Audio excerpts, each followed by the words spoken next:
Welcome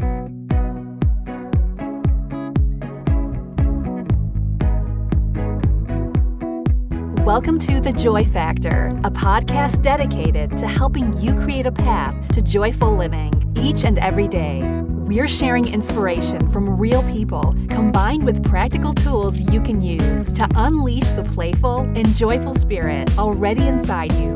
Now, here's your host, therapist, life coach, and yoga teacher, Julie Hansen.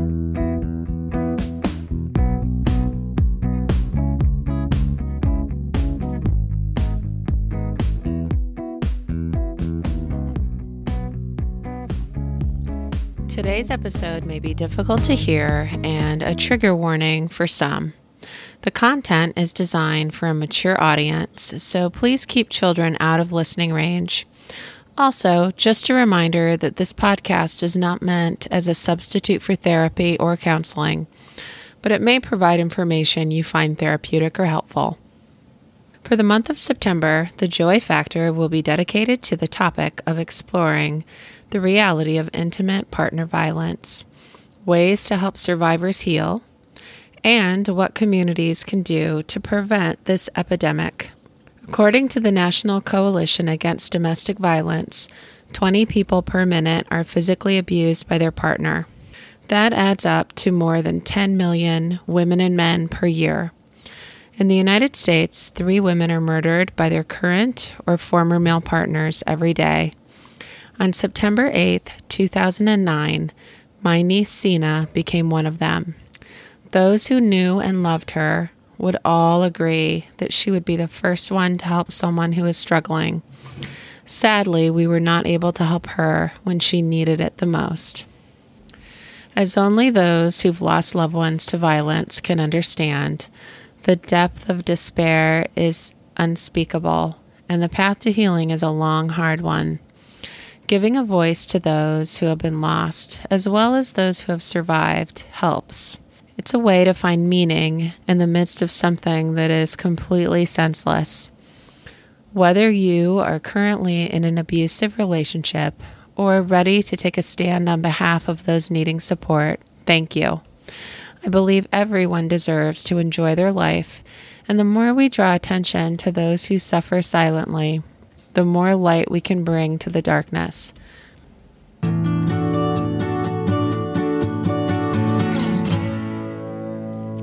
Today's guest is Lisette Johnson, creator of the website shamelesssurvivor.com.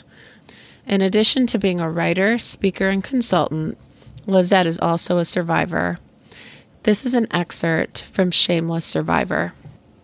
On October 4th, 2009, while our 9 and 12-year-old children played in the basement of our home, my husband of 21 years walked into the bedroom, declared his love for me, and shot me in the chest. Running past him, I was shot again. As I ran from the house, trying to scream to our children to get out and call 911, he shot me in the back, then turned the gun on himself. By the grace of God, I survived, and my children survived. I was preparing to leave a marriage of increasing abuse and control. The closer that day came, the more abusive he became. I never imagined his emotional battery could escalate into lethal physical violence. I never imagined he was capable of it, nor did I understand leaving is the most dangerous time, as I did not self-identify as a domestic violence victim. Sadly, virtually everyone knows someone who is or has been in an abusive relationship, a relative, acquaintance, friend, neighbor, or coworker. If you don't, you will one day. It is my hope that readers will be inspired to understand the complexity of abuse and support these individuals, mostly women. For those who are currently in it, I hope to encourage you to leave fear, be a survivor too, and reclaim your life that is waiting to be lived. So Lisette's story is a powerful one, and I really look forward to hearing your feedback and questions after our interview. So reach out and let me know what you think about this one.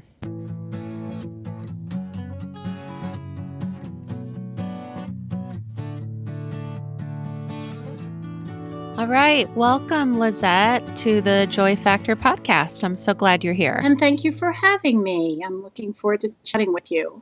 I wanted to start off with a quote from your website, Shameless Survivors.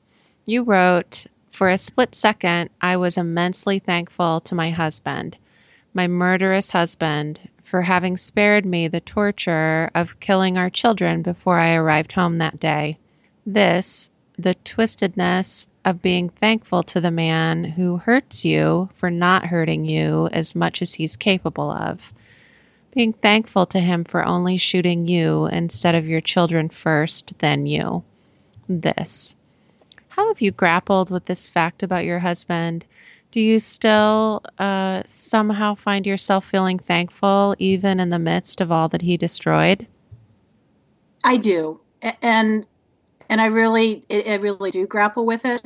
Most days I realize that it was maybe some sort of a divine intervention more so than his choice of the children.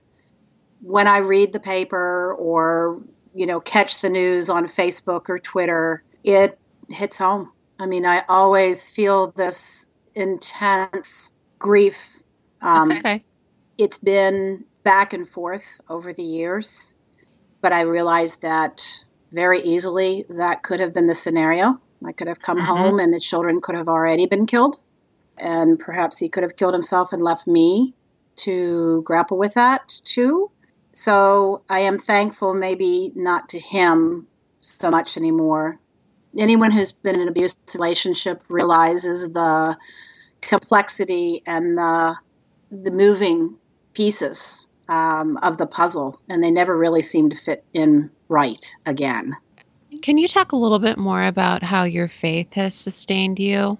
One of the last things I said to him, he had asked me, he was indicating when you leave, because I had told him I was separating. I wanted to separate, and we were working out who was going to leave the house. He wouldn't leave the house. So it became clear that I was going to have to leave and probably leave the children as well in his care until I could figure out how I could come back and work on the custody and get them. I wasn't leaving town. I was just leaving the house. At least that was my plan. That was certainly not in his plans. And even my relationship with God was something that he felt like he had to interfere with. Maybe that I had such faith, even though I didn't have any financial resources. Maybe that he knew that I was willing to walk away from the kids. Was horrible thought for me, but I knew I would come back and fight for them however I could. But I sort of looked at it as the oxygen mask that I had to take care of myself, or I wasn't going to be able to take care of them. Of course, I didn't know what he was planning on doing. In retrospect, when I look back, there's some predictability in the whole thing. Looking back, now that I'm a trained advocate and I know what to look for and I know the signs, there is certainly, we're on a lethality scale really very high based on his behaviors the few weeks before the shooting. But there's also that, what I call a wild card. What is going to happen? Well, since our call, I've had 2 clients who, like, the hair on the back of my neck sat up because they were both people who were trying to leave their husbands. Oh. And your story just like echoed in my ear. And, neither one of them have had physical abuse. Right. But still, so I preface, to let you know that that's kind of where I'm going. When you think about folks that are in situations where, maybe they are thinking, well, at least he hasn't hit me, right, or it's been just emotional abuse or any number of, kind of excuses or stories that people can tell themselves about their situation. Can you give us just a couple of the kind of some of those key signs and maybe talk a little, just briefly, about the lethality scale? There is a man named Evan Stark, and he wrote a book called Coercive Control. And I can't quote him verbatim, but he says it's somewhere between 93 and 95% of all domestic violence murders, that was the first physical incident. So that speaks a lot. And he also goes on to say that police, judicial system, Commonwealth's attorneys, hospitals use physical abuse as the scale to how severe abuse is. Whereas the reality is control and the need for power are far greater predictors of lethal violence than physical violence. So when someone, for instance, my husband wanted to tell me what to wear, it was pretty chilling to realize he had the children taken care of for the weekend. He had pets taken care of. And we would go to really nice resorts or nice hotels. We'd go to Washington and, stay in the Willard or a Marriott or the Omni. After he died, there was one thing on his credit card, and it was for like a Motel 6 in Richmond. And I realized that was probably when he was planning on doing it. Wow. But my sister that day had said, when I said, I'm going to go away with him, and she said, I think you're in this thing. I read about this cycle of abuse. Let me send you this. Mm-hmm. And I looked at this very simple diagram, and my jaw dropped, and I started crying, and I thought, this has been my life for 21 years. Had never seen it before, was not familiar with it. So at that point, I called my therapist and I said, you got to help me tell him, no, I can't go. And I remember when I did tell him I can't go, he was just, insistent. I've made these plans. The kids are taken care of. You've got to go. You've got to go. And I remember when I was growing up, there was this commercial for L'Oreal hair products. And it was like, I'm L'Oreal and I'm worth it. And I kept blocking him out, going, I'm worth it. I'm worth it. I'm worth it. I'm worth it. And that's what it took. And he was furious. Had I known, and then as things went past that, my friend had said, he kept talking to my friend saying, make her kind of see the light.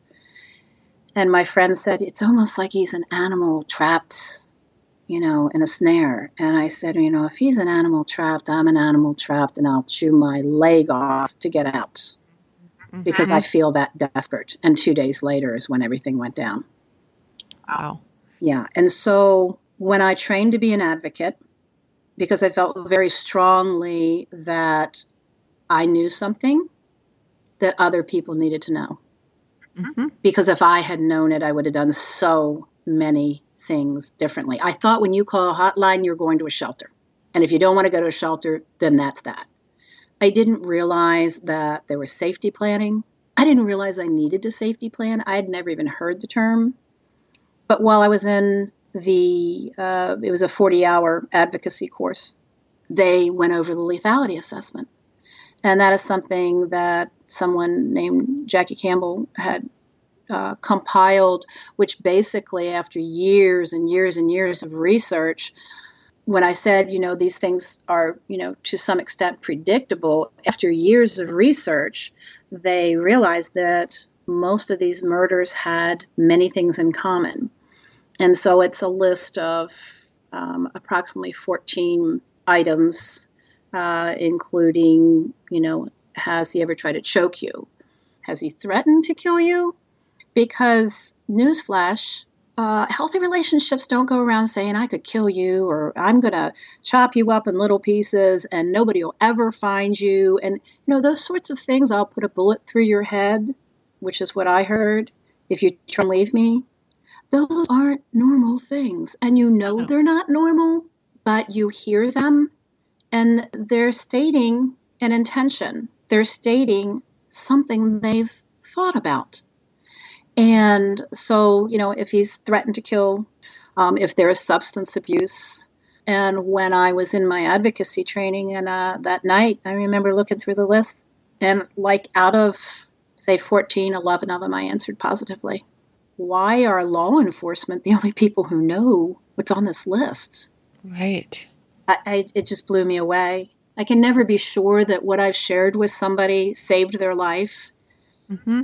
but I have to believe that it probably has because they did things differently. Looking back, I had to leave because one way or another, I was going to die. I'd already had a complete breakdown and in a major, almost a catatonic depression. Uh-huh. So I knew that, and at that time, of course, I went in the hospital and they kept saying, do you want to take your life? Do you want to hurt yourself? And I said, no, I want to live. You don't get it. And they didn't get it. But, they're interviewing me with him. Well, what was I going to say? No. Yeah. And I remember the social worker who said, well, is there any abuse at home? And he had his hand on my leg and he was squeezing under the table. And I said, no, nothing like that going on. Mm-hmm. And so she said, she's no stress. Anything you can take off her will be helpful. And I don't exaggerate. I don't think we were home 2 hours. He said, I want to know how you're going to pay that hospital bill. And I said, it'll get paid. And I had insurance. And he followed me around the house. You tell me how you're going to get that paid. You rang up this bill. There's nothing wrong with you. I don't mean to trigger your listeners because I know it's happened to them. Yeah. I went in the bathroom, literally hammering me verbally. So when we talk about physical violence, emotional and verbal violence almost feels deeper. The healing comes from the inside out, and it is long, hard work to heal it. But on this side of it, I wish I'd done things differently, but I don't have that fear anymore. I don't live in fear. No.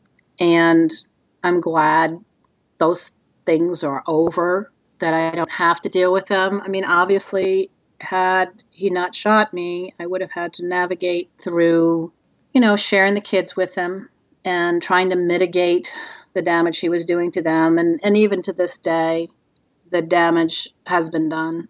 We're working hard on it, but it's still very real. What was ingrained and implanted in them at a very early age. And trying to unlearn it is just an ongoing, constant effort. But again, it wouldn't have helped for them to be exposed 24/7 to it. You can be two maladaptive parents together where one of you can get healthy. Yep. That's when he said that, I was like, I got to be the one that gets healthy because he is not. Well, first of all, I know that the lethality scale is on your Shameless Survivor's website. It is. So I'm just going to point our listeners in that direction, and I'll make sure to include that on the show notes today. And you're touching on this piece about, so many people that are being abused have children. Right. And that, there's so many reasons why they don't feel like they can leave. And the least of which is their lives are at risk. Right. I wonder if you would, just kind of touch on, for those listeners that we do have that are, really needing to reach out and get help, can you just very briefly, what should they do first? What are some of the things that you wish that you do every day as an advocate, guide people through to safely leave dangerous relationships? Counterintuitively, not leave right now. When you become aware, this is dangerous, I need to leave. Now, if it's imminent, if someone is making those, I don't want to live without you, I can't live without you, that kind of stuff. Yeah, when someone's saying things like that, 9 times out of 10, if they're an abusive person, when you think they're threatening suicide, they're not thinking about taking themselves out alone. They're looking at taking you with them. Now, suicide is frequently used as a manipulation. Oh, if you leave, I'll kill myself. And you really do need to listen to that. But beyond that, if you're just coming to the awareness, he's not going to change. We've been through this cycle. We're back at it again. I need to make some changes. When someone goes to get counseling or therapy, the healthier they get, the more unhealthy, the more desperate, the more controlling the other person tries to get, because they realize they're losing control. And my my husband, accused me of having an affair with my therapist because I was so excited to go see him. I think the first call I'd make before I made any decisions, do I want to stay? Do I want to leave? You do not have to be exiting or have exited an abusive relationship to call a domestic violence agency and get safety planning counseling. That's not necessarily doesn't have to look like therapy. You can have a therapist, and then you can work with a counselor there in getting organized, getting your finances organized, getting the kids organized, where you keep your important documents, how to, make sure your phone isn't being bugged. Those things, they're experts. And also predicting, okay, these types of things happen, then this happens, then that happens, because abusers tend to stick with the cycle. And so they may be, come on, we've been through this kind of thing before. We don't need to break up over this.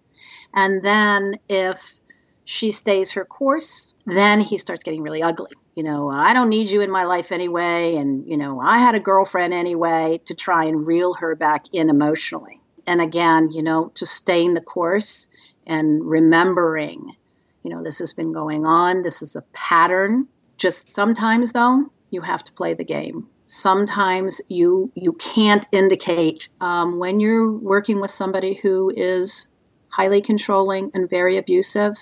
It's better to have kind of a covert operation. And it's kind of dangerous, but it's dangerous either way. And sort of have everything ready so that if you do have to go to an emergency shelter, you don't have to go back, because sustainability is really important. Unfortunately, when you do have children involved, you can take the children to a shelter, and you can also, if you get a protective order, he has to leave the house. But I do believe, even just if you're not ready to see a domestic violence counselor, just to call a statewide hotline, the national hotline, and say, these things are going on. Safety is number one. Right. Okay. Not having predictable patterns or being cornered.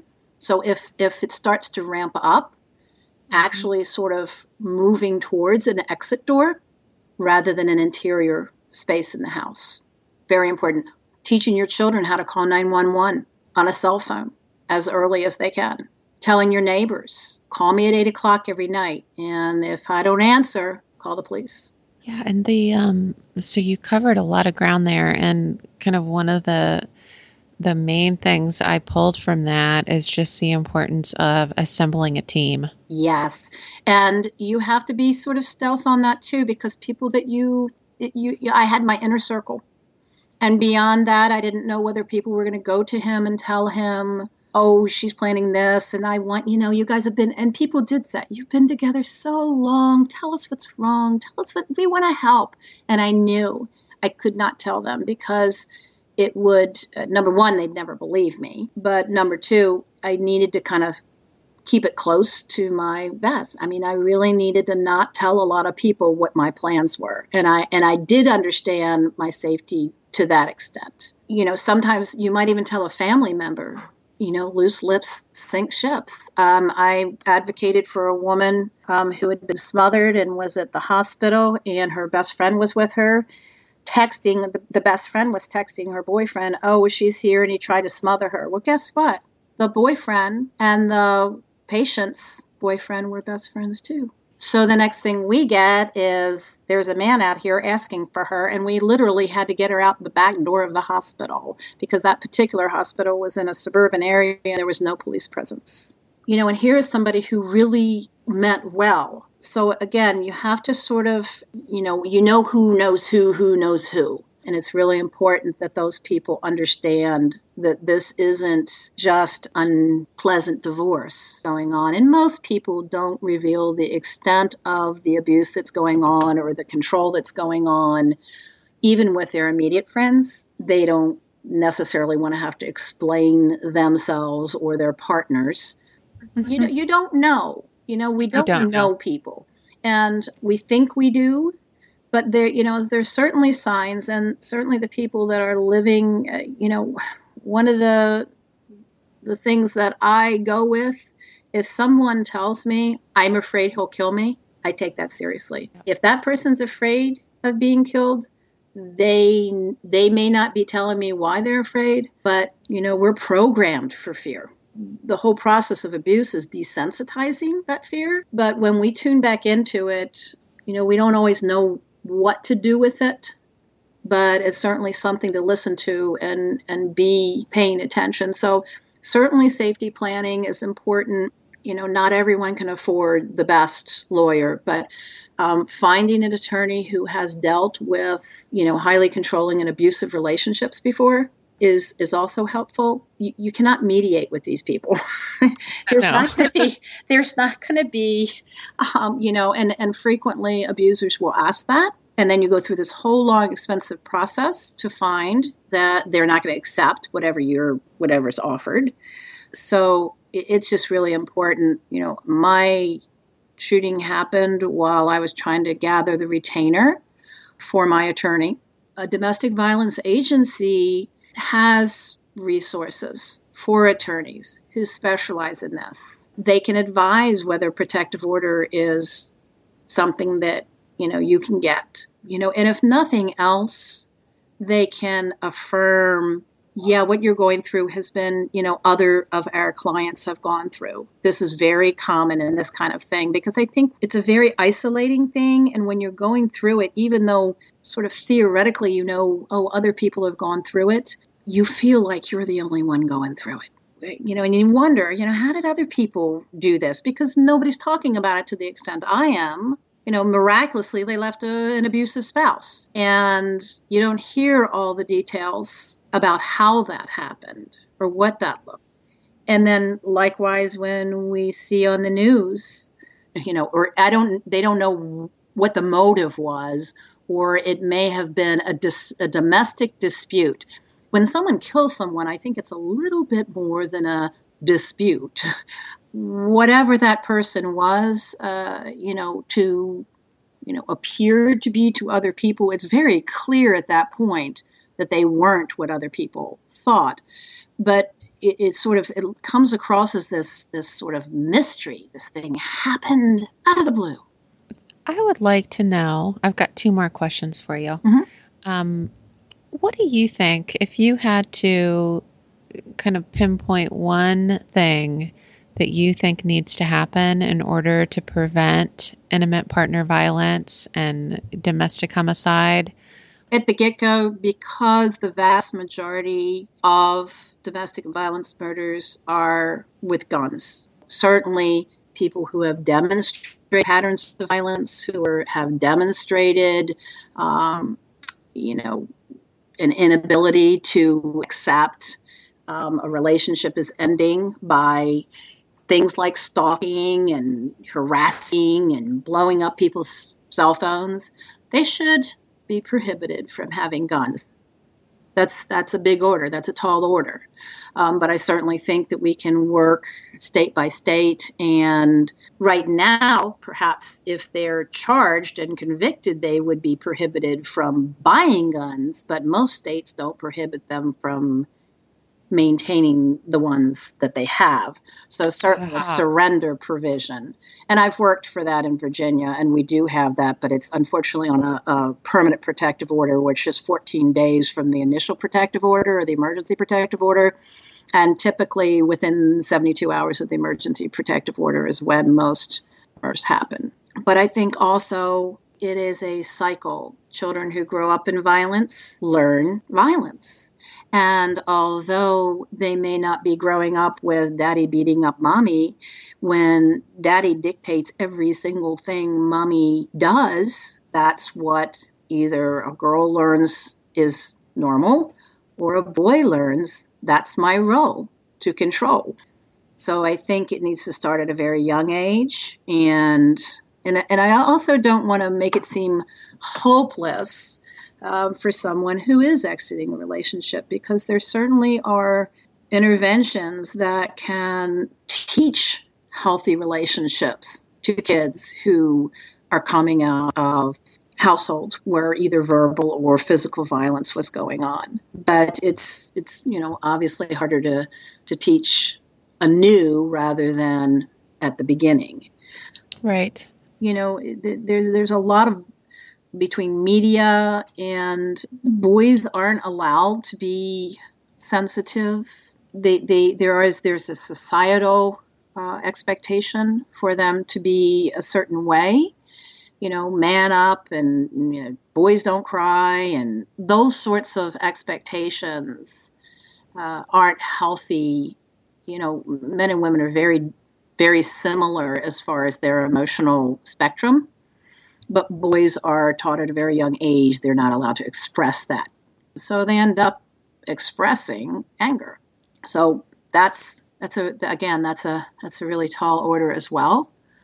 But we can't put up with it. We can't let it be acceptable when somebody is not treating their partner respectfully. And most men they just turn a blind eye and say, well, it's none of my business, and that kind of thing. And so men need to get involved in this. But we've gone from this, he abuses her, to she's abused. Let's go back to he's abusing her. He is doing something. And stop with she's an abused woman. Why does she stay? I would leave. Go back to the beginning. He's abusing her. That isn't acceptable. That's where it should go. Not whether it's acceptable, whether she stays and puts up with it. It starts there. See, these people that say, oh, I'd never put up with that. It's almost imperceptible increments. There's an author named Janine Lattis, and she wrote a book, If I'm Missing or Dead. It was about her sister, who was in a clearly psychopathic, abusive relationship and did end up being killed by this man. But in the meantime, Janine realized that she was being abused, and she didn't see it. It took her a long time to see it through in sort of investigating her sister's murder. But one of the things that Janine says is, it's a drip campaign. The faucet's not full force. It's a slow drip. And it's only when your basement is flooded or beginning to flood that you suddenly realize, wait, now how am I going to get out of here? There's a big problem. Right. Yep. This is a big problem. If it started out that the basement flooded in 5 minutes, you'd obviously be getting out before you were trapped. And so I think, removing judgment from victims of any type, whether abuse or gun violence or whatever, and really putting, I'll call it the burden of improvement on the perpetrator. The burden of improvement. Yeah, I like that. I like that. I'm going to use that. The burden You of should improvement use it. should not be on the victim. Well, Lisette, thank you so much. I want to ask you one more question, and that is, how do you find joy in your life these days? And so what kind of suggestions or things do you do to make joy a priority? I would say I have the gift of having survived something that is pretty much unsurvivable. When I say I was close to dying, I truly was close to dying during surgery after the shooting, but I survived it. And so for me, it's very easy to look at a flower and just be absolutely enthralled at that creation, at all the things that went into the petals and the bud and sort of the ecosystem of bees that are, taking pollen. And in one of my blogs, I wrote, happiness is not a given. You have to create it. And when you create it, you can be in it. And the more you create it, the more you're in it. At first, it seems like impossible to get to. It's a practice. It's like anything else. The more you practice it, the better you get at it. And it doesn't come easy some days for me. But I do kind of get up and get at it.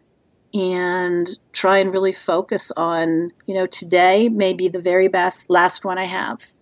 And if this is the last one I have, I don't want it focused on the pain of that relationship. I don't want it focused on feeling bad, either physically or emotionally. I want it to be, quote unquote, the best day of my life. Uh-huh. And many days I have to just talk myself out of that. That doesn't mean I don't lay in bed and cry for 20 or 30 minutes or in the shower. But I'm like, okay, I got to pack it up because this is not how I want to end it. You got to kind of be stubborn about it. I don't know what it is about the human nature that it's much easier to dwell in something dark than it is to dwell in the light. But I also believe that we are given a spirit, and our job, we got this great gift of a spirit, and our job is to nurture that spirit and not let anything come between us and that spirit. I think that's a beautiful way for us to wrap up. How can our listeners find you? The website, which is shamelesssurvivors.com. It's very purposeful in that name. There is some contact information in there. Obviously, my blog is there. Hopefully, some helpful information as far as national hotline, signs of an abusive relationship. So that's the best way to get in contact with me, and comments can be left there as well on particular blogs if someone has something they'd like to share. Wonderful.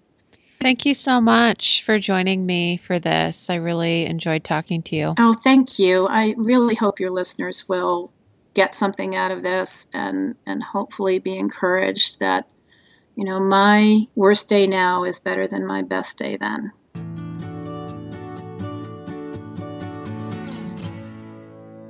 This year marks the second annual Sina Hansen Memorial 5K Walk, Run, Bike event, which will be held on October 1st in Decorah, Iowa.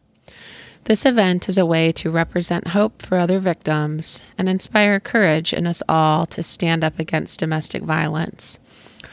All of the proceeds will be used to benefit the Domestic Abuse Resource Center at Helping Services for Northeast Iowa.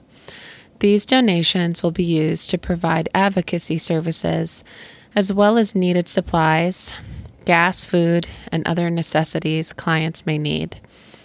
If you're in Northeast Iowa or nearby, please consider taking part in the 5K. If not, will you make a donation in Sina's honor? No amount is too small. Every dollar raised will go directly to helping someone escape a dangerous situation. You can find my fundraising page on thejoyfactorpodcast.com or by finding The Joy Factor on Facebook. You can also learn more by visiting helpingservices.org.